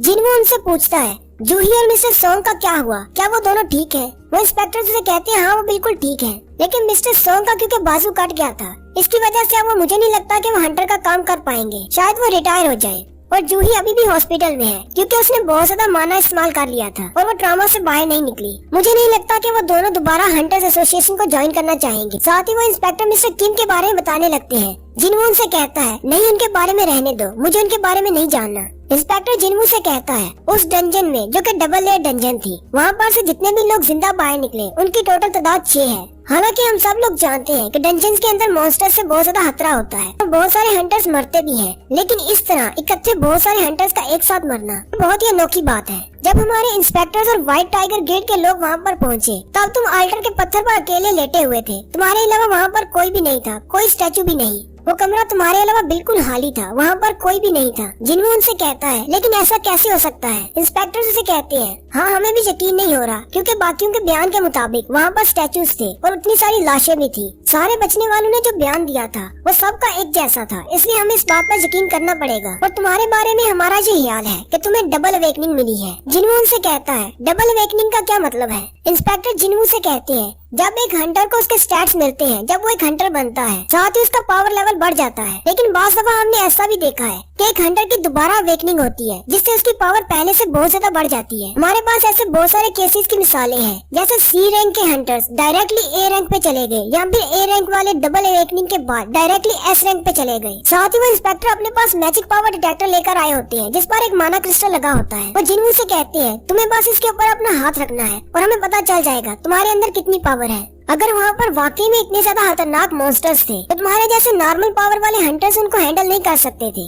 उनको हैंडल करने के लिए या तो ए रैंक के हंटर्स की जरूरत थी या फिर एस रैंक के हंटर्स की। इसलिए हम तुम्हारी पावर लेवल को जांचना चाहते हैं। हमें लगता है कि तुम्हारी डबल अवेकनिंग हुई है, तुम पहले से बहुत ज्यादा पावरफुल हो गए हो, जिसकी वजह से तुमने उन सारे स्टैचू मॉन्स्टर्स को मार दिया। जिनवू उस क्रिस्टल पे ऊपर हाथ रखता है। वो इंस्पेक्टर अपने हाथ में उस मीटर को पकड़ लेता है और कहता है देखते हैं इसके पास कितनी पावर है। लेकिन वो रीडिंग देखकर बहुत ज्यादा हैरान हो जाता है और कहता है तुम तो वाकई में एक कचरा हो। हालांकि ई रैंक के हंटर्स के अंदर भी नॉर्मल पावर लेवल 70 होता है और तुम्हारा पावर लेवल तो सिर्फ 10 है। जिनवू इंस्पेक्टर से कहता है क्या हुआ, मुझे भी तो बताएं कितनी पावर है मुझमें। इंस्पेक्टर उसे कहते हैं हमें माफ कर दो, हमें शायद गलतफहमी हो गई थी, हमें लगा शायद तुम्हें कोई डबल अवेकनिंग हुई है। साथ ही वो उसे कुछ बताए बिना वहाँ से बाहर चले जाते हैं। उन दोनों के वहाँ से जाने के बाद जिनवू कहता है इन लोगों को तो पता था कि मैं वीकेस्ट हूँ, फिर आखिर ये लोग मेरा टेस्ट करने के लिए आए ही क्यों? वहीं पर बैठे बैठे जिनवू के सामने एक और विंडो ओपन होती है, जिसमें एक मैसेज के बारे में बताया जा रहा होता है कि आपके पास एक अनरीड मैसेज है। जिनवू कहता है क्या उन इंस्पेक्टर्स को ये विंडो नजर नहीं आई? क्या ये सिर्फ मुझे ही नजर आ रही है? उसी वक्त वो कंबल में से अपना पाँव निकालता है और कहता है मेरा तो पाँव भी वापस जुड़ चुका है और मेरी बॉडी पर कोई जख्म भी नहीं है। अब तो मुझे खुद पर भी यकीन नहीं रहा, पता नहीं शायद वो एक सपना था या फिर रियलिटी। क्या मुझे उन इंस्पेक्टर्स को इस विंडो के बारे में बताना चाहिए या फिर अपने बॉडी पार्ट्स के वापस आने के बारे में? साथ ही जिनवू उस विंडो पर टच करता है, लेकिन कुछ भी नहीं होता। जिनवू कहता है मुझे तो लगा था शायद ये टच स्क्रीन है। उसी वक्त उसकी बहन भी अंदर आ जाती है और उसे कहती है भाई ये तुम क्या कर रहे हो? कहीं तुम्हारे सर पर कोई चोट तो नहीं लगी? असल में उसकी बहन को भी वो विंडो नजर नहीं आ रही होती। उसकी बहन चिल्लाती है, उसके पास आ जाती है और उसे कहती है मैंने तुमसे कहा था कि दोबारा डंजन में मत जाना, मैंने तुमसे कहा था कि जख्मी होकर मत आया करो, मैं बहुत ज्यादा परेशान हो जाती हूँ। बाकी सारे हंटर जख्मी होकर क्यों नहीं आते, सिर्फ तुम ही अकेले ऐसे क्यों हो जो जख्मी होकर बाहर आते हो? अगर तुमने इस तरह जख्मी होकर बाहर आना बंद नहीं किया तो मैं अपनी स्टडी छोड़ दूंगी और मैं भी काम करना शुरू कर दूंगी। तुम्हें हमेशा मेरी स्टडी के लिए काम करना पड़ता है। वो मैसेज वाली विंडो अभी भी उसके सामने होती है। जिनवू अपनी बहन से कहता है क्या तुम्हें ये चीज नजर आ रही है? जिना उसे कहती है मुझे कुछ भी नजर नहीं आ रहा। जिनवू उसे कहता है अगर तुम्हारे पास गेम में कोई मैसेज हो जो तुम्हें पढ़ना हो तो तुम कैसे पढ़ोगी? जिना उसे कहती है मुझे लगता है शायद तुम्हारे सर में कोई चोट लगी है और तुम पागल हो गए हो। अगर तुम्हारे पास कोई मैसेज है तुम अपने मेल बॉक्स को ओपन करो और उसको पढ़ लो। जिनवू कहता है ओपन द मेल बॉक्स और उसका मैसेज ओपन हो जाता है। उसके मैसेज में लिखा होता है कि उसने डेली क्वेस्ट को पूरा करना है जो कि अपनी पावर को इंक्रीज करना है। जिनवू कहता है अब इसका क्या मतलब हो सकता है? जिना उसे कहती है अच्छा ठीक है मैं यहाँ से जा रही हूँ। बाहर उसकी दोस्त खड़ी होती है, वो उसे कहती है चलो यहाँ से चले और वो दोनों हॉस्पिटल से चली जाती है। जिनवू के पास और भी बहुत सारी विंडोज ओपन होती है जिनमें लिखा होता है कि एक प्लेयर के पास ये विंडोज ओपन होती है, ये गाइड के तौर पर हंटर को ग्रो करने में मदद करेंगी, इससे हंटर पावरफुल बन सकता है। साथ ही एक वार्निंग होती है अगर प्लेयर वो सब कुछ नहीं करता जो कि उसे विंडो में बताया जाता है, यानी डेली उसे जो भी मिशन दिया जाता है अगर वो पूरा नहीं करता तो उसे पेनल्टी दी जाएगी, यानी उसे सजा मिलेगी। जिनवू कहता है मुझे तो इसकी जरा भी समझ नहीं आ रही, आखिर यहाँ पर हो क्या रहा है? साथ ही उसे याद आता है कि डंजन के अंदर जब वो बेहोश होने वाला था तब उसके सामने ऐसी एक विंडो ओपन हुई थी, तब उसने एक्सेप्ट किया था कि वो एक प्लेयर बनने वाला है। उसे फिर से एक मैसेज आता है जिस उसमें लिखा होता है कि तुम्हें अपनी डेली क्वेस्ट को पूरा करना है। तो उसका डेली का पहला मिशन ये होता है कि उसे स्ट्रॉन्ग बनना है, जबकि उसके मिशन की डायरेक्शन जो उसे दी जाती है, जिसमें उसे पुशअप्स करने होते हैं, चिन अप्स, पुशअप्स, स्क्वाट्स और 10 किलोमीटर की दौड़ भी लगानी होती है। और नीचे एक घड़ी होती है जहाँ पर टाइमर चल रहा होता है। जिन मुझे देखकर हंसना शुरू कर देता है और कहता है, मुझे लगता है शायद मेरे साथ कोई मजाक हो रहा है। मैं तो पहले से ही हॉस्पिटल में एक पेशेंट की तरह हूँ, मैं ये सब कुछ कैसे कर सकता हूँ। वो वहीं पर बिस्तर पर लेट जाता है और कहता है, मैं थोड़ी देर के लिए सो जाता हूँ, फिर उठकर देखता हूँ क्या करना है। लेकिन उसके मिशन का टाइम चल रहा होता है। जैसे ही उसके मिशन की टाइम लिमिट खत्म हो जाती है, उसकी घड़ी का रंग सुर्ख हो जाता है, अलार्म बजना शुरू हो जाता है और कहा जाता है कि तुमने अपने मिशन को पूरा नहीं किया, इसलिए अब तुम्हें पनिशमेंट मिलेगी। उसी वक्त जिन्वू का बिस्तर हिलना शुरू हो जाता है। जिन्वू कहता है, आज यहाँ पर चल क्या रहा है। वहीं पर बिस्तर पर बैठे बैठे सब कुछ चेंज हो जाता है। वो एक हॉस्पिटल के कमरे की बजाय एक बड़े से रेगिस्तान में बैठा होता है। जिन्वू बहुत ज्यादा हैरान हो जाता है और कहता है, मैं अचानक हॉस्पिटल से एक रेगिस्तान में कैसे आ गया। उसी वक्त उसके पीछे से एक बड़ा सा सेंटीपीड मॉन्स्टर निकलता है और साथ ही उसकी पनिशमेंट की डायरेक्शन भी उसे मैसेज बॉक्स में दिखाई जाती है, जिसमें उसे कहा जाता है कि अब सजा के तौर पर तुम्हें 4 घंटे इसी डेजर्ट के अंदर रहना है और इस सेंटीपीड मॉन्स्टर से बचना है। जिन्वू उस बड़े से मॉन्स्टर की तरफ देखता है और हंसते हुए कहता है, मुझे लगता है मेरे साथ मजाक ही हो रहा है। और यहीं पर हमारी एपिसोड 4 का एंड होता है। एक्सप्लेनेशन अच्छी लगी हो तो कमेंट करके जरूर बताएं। चैनल को सब्सक्राइब कर दें, वीडियो को लाइक और शेयर कर दें। शुक्रिया। हेलो गाइस, कैसे हैं आप सब लोग। लेवल अप के एपिसोड 5 के साथ हाजिर हूँ। अभी तक जिसने मेरे चैनल को सब्सक्राइब नहीं किया, चैनल को सब्सक्राइब कर दें, वीडियो को लाइक और शेयर कर दें। शुक्रिया। लास्ट एपिसोड के एंड पे हमने देखा था जिन्वू को स्ट्रॉन्ग बनाने के लिए उसे एक डेली क्वेस्ट दी जाती है, लेकिन जिन्वू उसे नहीं करता, जिसकी वजह से उसे पेनाल्टी के तौर पर एक रेगिस्तान में भेज दिया जाता है, जहाँ पर उसे 4 घंटे एक बड़े से सेंटीपीड मॉन्स्टर से खुद को बचा कर रखना है। और वो भागता है और उनको उससे बचाता है और आखिरकार उसकी 4 घंटे का टाइम लिमिट पूरा हो जाता है, जिससे उसकी पेनाल्टी खत्म हो जाती है और वो वापस अपने हॉस्पिटल में आ जाता है। और साथ ही उसकी विंडो पर लिख दिया जाता है कि तुमने पेनाल्टी क्वेस्ट पूरी कर ली है। इस क्वेस्ट को पूरा करने के लिए तुम्हारा रिवार्ड आ चुका है, क्या तुम अपने रिवार्ड को एक्सेप्ट करना चाहोगे। जिन्वू उस मॉन्स्टर के सामने भाग भाग कर बहुत ज्यादा थक चुका होता है। वो वहीं पर लेट जाता है। उसी वक्त नर्स अंदर आती है और कहती है, इसको क्या हो गया। वो हॉस्पिटल के फर्श पर बहुत सारी रेत देखकर बहुत ज्यादा हैरान हो जाती है और जिन्वू भी फर्श पर पड़ा होता है। वो जल्दी से हेल्प के लिए कहती है कि कोई जल्दी से आओ और हमारी मदद करो।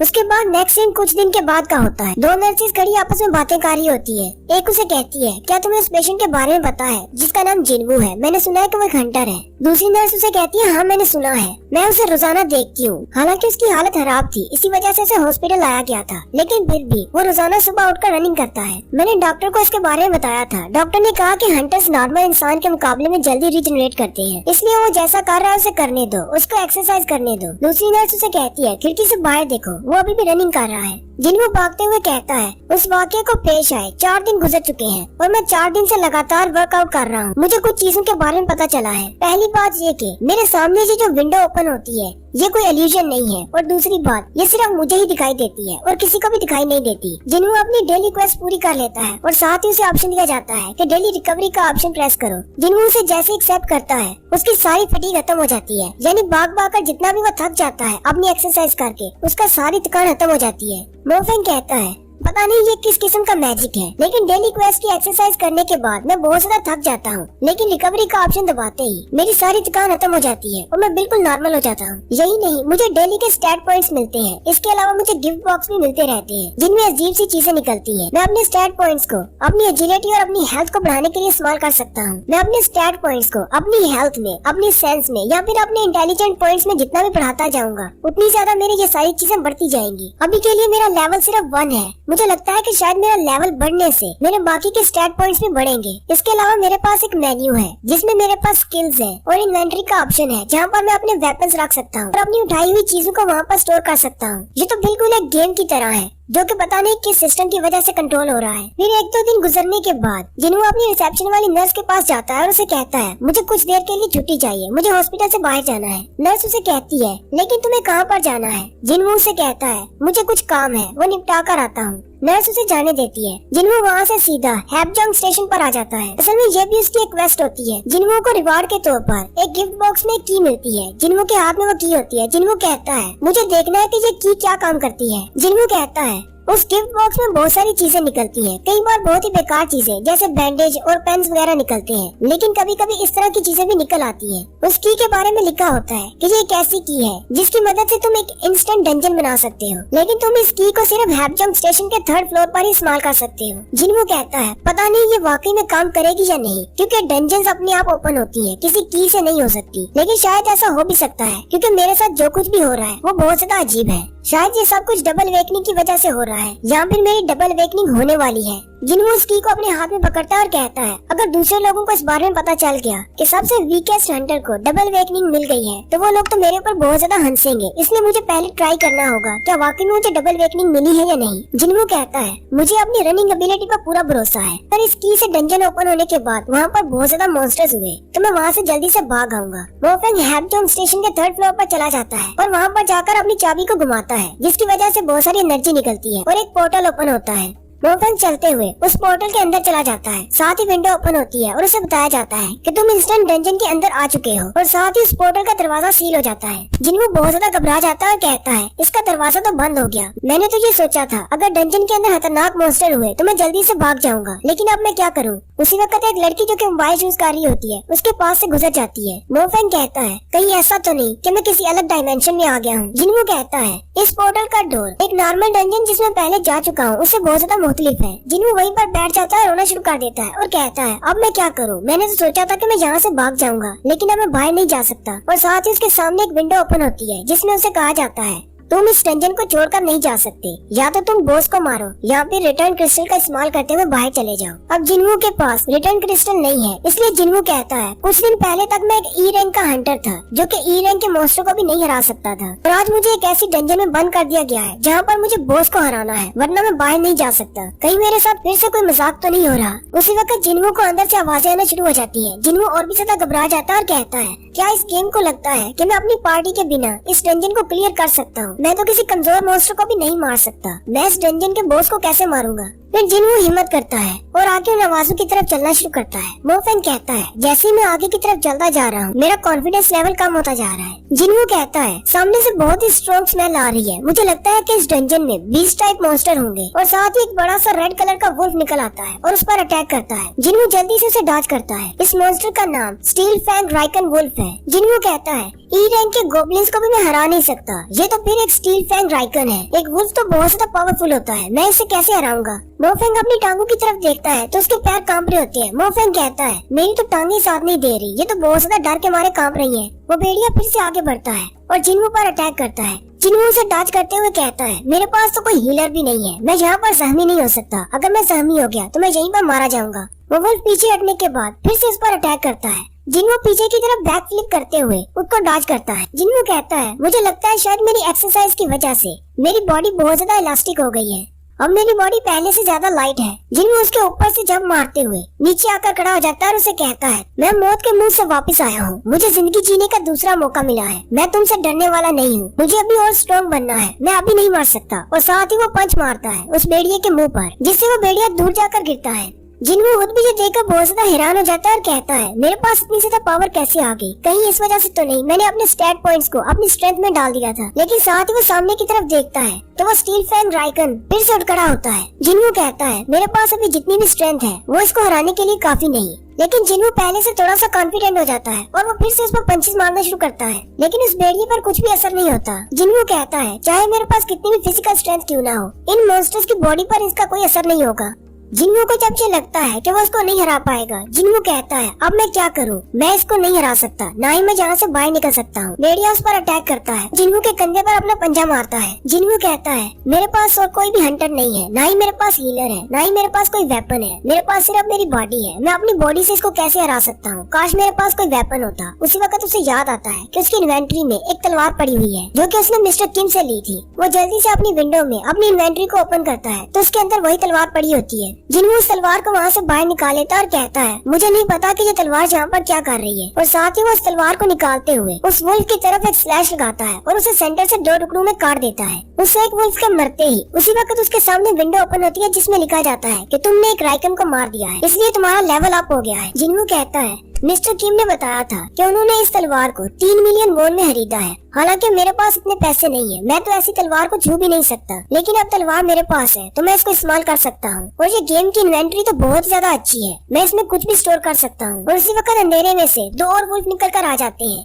जिनवू कहता है अब मेरे पास एक तलवार है, अब मुझे इनसे डरने की कोई जरूरत नहीं, अब मेरा डर पहले से कम हो चुका है। पहली वाली स्लैश जब उसने लगाई थी तब उसकी तलवार नीचे फर्श में धंस गई थी।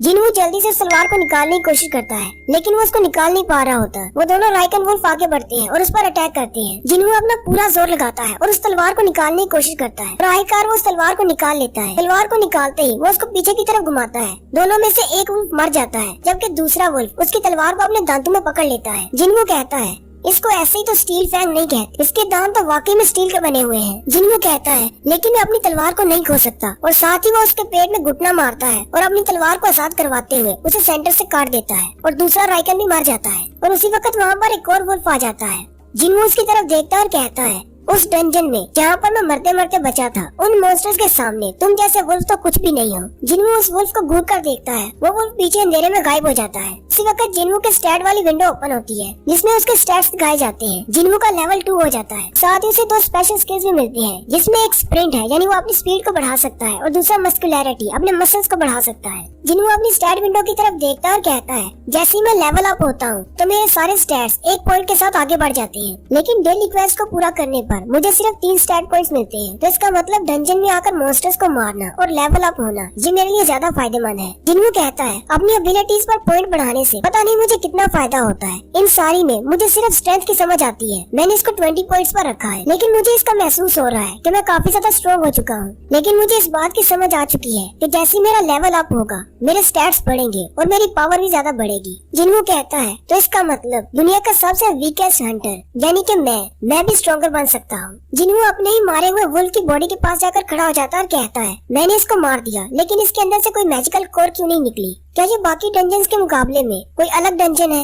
या फिर ये वाले मॉन्स्टर्स अपने पीछे कोर नहीं छोड़कर जाते? वहीं पर जिनवू को एक राइकन फैंग मिलता है जो कि स्टील फैंग होता है। जिनवू कहता है ये वाले मॉन्स्टर स्पेशल मैजिकल कोर तो नहीं छोड़कर जा रहे, लेकिन इस तरह की आइटम छोड़कर जा रहे हैं। और मेरे पास विंडो में एक स्टोर भी है जहाँ पर मैं इन चीजों को रख सकता हूँ या फिर बेच भी सकता हूँ। वहाँ पर खरीदने और बेचने का ऑप्शन होता है। जिनवू खरीदने के ऑप्शन को क्लिक करता है, लेकिन कुछ भी नहीं होता क्योंकि उसका लेवल लो होता है। इसलिए उसे कहा जाता है तुम्हारा लेवल अभी लो है, इसलिए तुम कुछ भी खरीद नहीं सकते। अगर तुम चाहो तो अपनी चीजों को बेच सकते हो। फिर वो बेचने के ऑप्शन पर क्लिक करता है तो उसे वुल्फ के दांत के बदले में 20 गोल्ड दिए जाते हैं। जिनवू कहता है पता नहीं 20 गोल्ड कितनी होती है, मुझे इस करेंसी का नहीं पता। मुझे लगता है शायद ये डंजन ई रैंक के बराबर होगी। जिनवू कहता है अब मुझे क्या करना चाहिए? मैं इस डंजन को छोड़ नहीं सकता जब तक मैं बॉस को नहीं मारता, लेकिन अगर मैं बॉस से फाइट करने के लिए यहाँ पर रुकता भी हूँ तो मेरे पास इतना राशन नहीं है, मैं यहाँ पर भूख से मर जाऊंगा। और अगर बॉस ई रैंक का भी हुआ फिर भी वो मुझसे ज्यादा स्ट्रॉन्ग है, मैं उसको हरा नहीं पाऊंगा। ना ही मुझे पता है कि रिटर्न क्रिस्टल कहाँ से मिलता है, मैं वापस कैसे जा सकता हूँ। उसी वक्त वो सामने की तरफ देखता है, वो पहले वाला वुल्फ जो कि चला गया था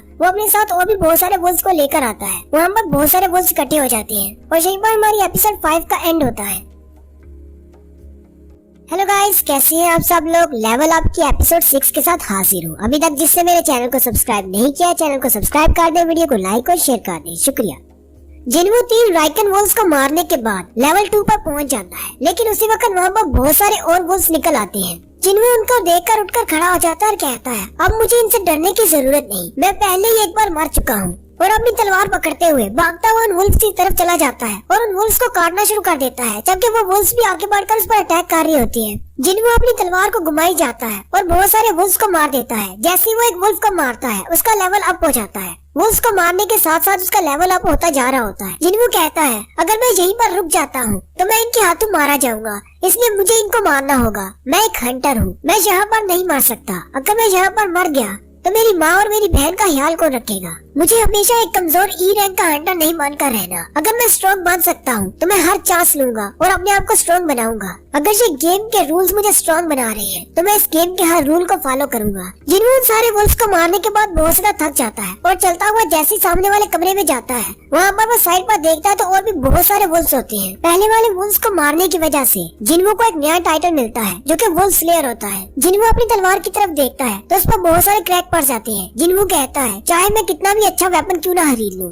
बार बार डंजन्स के अंदर आकर इन मॉन्स्टर्स को मारने पर मेरा वेपन टूट ही जाएगा। साथ ही जिन्वू कहता है, मैंने जब अपना पहला वेपन खरीदा था वो मैंने 50,000 वॉन का खरीदा था। उस चाकू की मदद से मैंने बहुत सारे छोटे मॉन्स्टर्स को तो मार दिया, लेकिन बॉस के सामने मेरा वेपन बिल्कुल भी नहीं टिक पाया और सिर्फ एक ही स्ट्रोक में वो टूट गया। उस दिन मुझे 3 मैजिकल क्रिस्टल मिले थे, लेकिन उन्हें बेचकर मेरे उस चाकू की कीमत भी पूरी नहीं हुई, इसलिए मैंने दोबारा कभी वेपन नहीं खरीदा। और साथ ही दिखाते हैं जिन्वू उन सारे के सारे वुल्फ्स को मार देता है जो कि बाद में आए थे।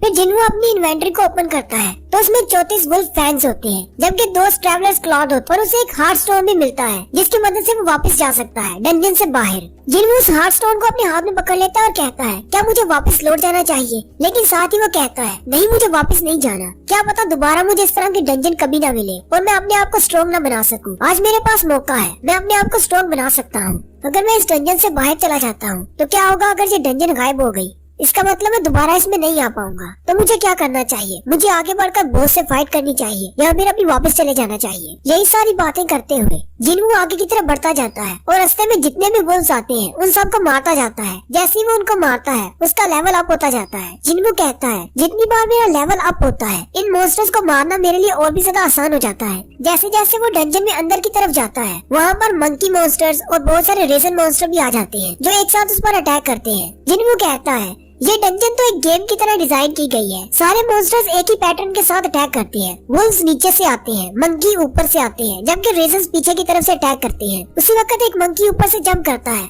जिन्वू अपनी तलवार को ऊपर की तरफ करते हुए उस मंकी मॉन्स्टर को मार देता है, जबकि एक बड़ा सा रेजन कैट उसकी तरफ पीछे से आता है और वो अपनी तलवार को पीछे की तरफ घुमाते हुए उस कैट मॉन्स्टर को भी मार देता है। लेकिन साथ ही एक वुल्फ मॉन्स्टर भी उस पर अटैक करता है, लेकिन जिन्वू उसको भी मार देता है। जिन्वू उस वुल्फ के ऊपर लिखे हुए इसके नाम की तरफ देखता है और कहता है, इनके ऊपर जो इनका नाम लिखा होता है उसका कलर इनकी स्ट्रेंथ के मुताबिक चेंज होता है। व्हाइट कलर का मतलब है वीक, ऑरेंज का मतलब है पावरफुल, जबकि रेड का मतलब है बहुत ज्यादा पावरफुल। जिन्वू कहता है, पहले जिन राइकन वुल्फ्स को मैंने हराया था वो सारे ऑरेंज कलर के थे, यानी बहुत ज्यादा स्ट्रॉन्ग थे, लेकिन अब जो व्हाइट कलर वाला आ गया है इसे हराना तो मेरे लिए बहुत ज्यादा इजी है। लेकिन मुझे नहीं पता कि मैं अपनी स्ट्रेंथ के साथ नीचे जो मॉन्स्टर है, जो बॉस है इस डंजन का, मैं उसको हरा पाऊंगा या नहीं। जिन्वू अभी सीढ़ियों के ऊपर ही खड़ा होता है और कहता है, मुझे